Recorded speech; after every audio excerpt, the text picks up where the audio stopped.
Hi there, my name is Lucy. I am a primary school teacher and I have been for 15 years.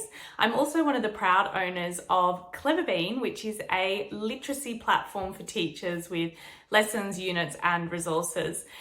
One of the biggest questions that I'm constantly being asked is how do I run and how do I set up my reading groups for my classroom?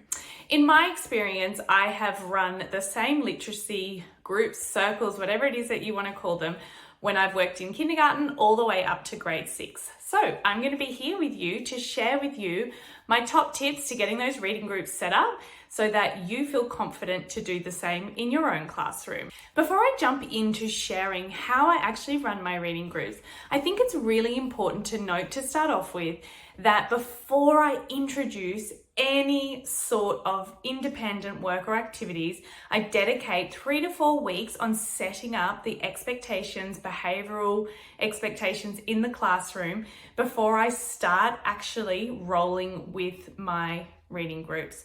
So make sure that you do dedicate that time to introducing how it's going to run, how it's going to look, sound, feel, all of that, so that when students do start to do reading groups independently, you have made sure that you've set them up for success and they run so smoothly so you get that individual time with students to work with them.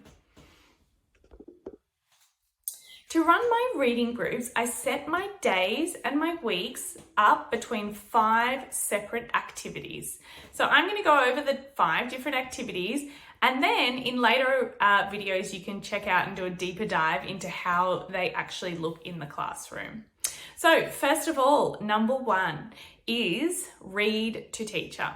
So in reading to teacher, this is the time where it is just golden opportunity where you have the chance to read with students one-on-one, small groups. It's really fluid and flexible. If you have got students all working on a particular skill that you're trying to get them to practice, this is when mini groups are really, really fantastic. You can be embedding some little mini lessons with your students and then allowing them time to practice that.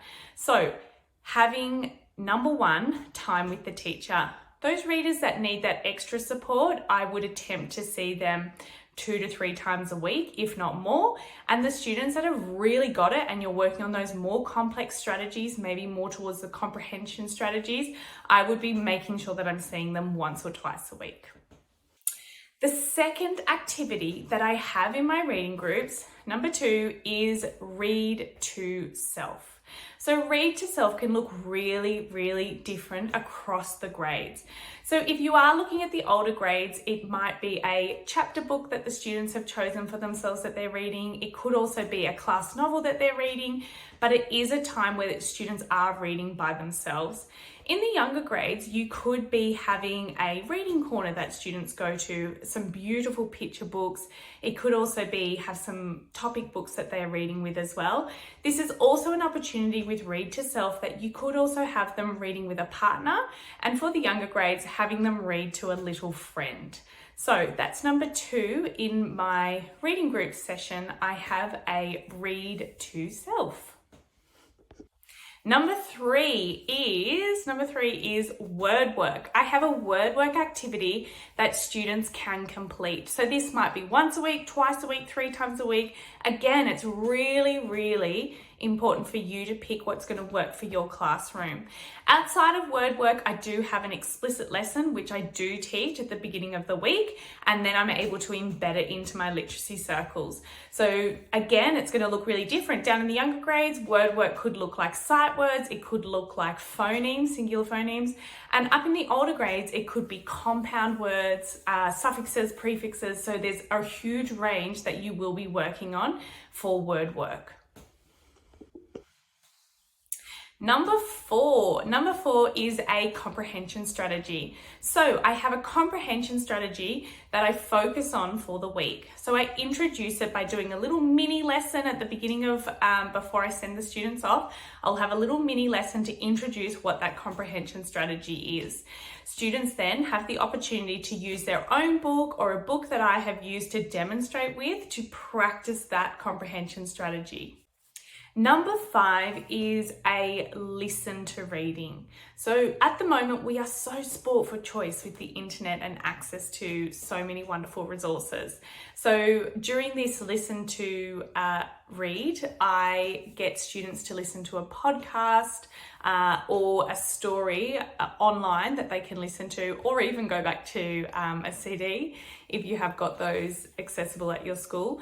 So having students listen to a story, hear expression, hear fluency is so important, and students actually just love listening to stories. So that is an easy one to embed into your literacy circles. The way that I run my reading groups is that I have 5 different categories that stay the same for the duration of the year. So at the beginning of the year, I teach what those categories are, and then they stay the same. The activities within the categories continue to rotate and revolve and also get more and more detailed and complex as I go through the year.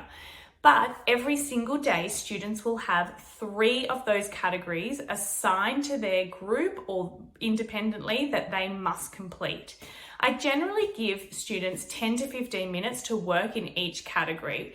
So for example, one group, it might be read with teacher, comprehension strategy, and listen to reading. For another group, it could look like read to self, comprehension strategy, and word work. So it is constantly rotating throughout the week, and the activities will change. Before I send students off to work independently, because that's what literacy groups is about, is working independently so that I have my golden time to work with students explicitly to help improve individual reading strategies with groups, small groups or individually. And I am then setting students up for success by doing a mini lesson before I send them off on whatever it is that they are going to be working on. They are my top 5 categories or strategies that I use throughout the whole year to implement my reading groups or literacy circles. You can check us out for some other videos to really dive deep into unpacking what those different categories can look like in your classroom with activities. Remember, we're all about differentiation, creating memorable experiences, and really diving into critical and creative thinking. So you can be assured that they are going to be super open-ended and adaptable depending on whether you're working down in the early grades or all the way up to year 6.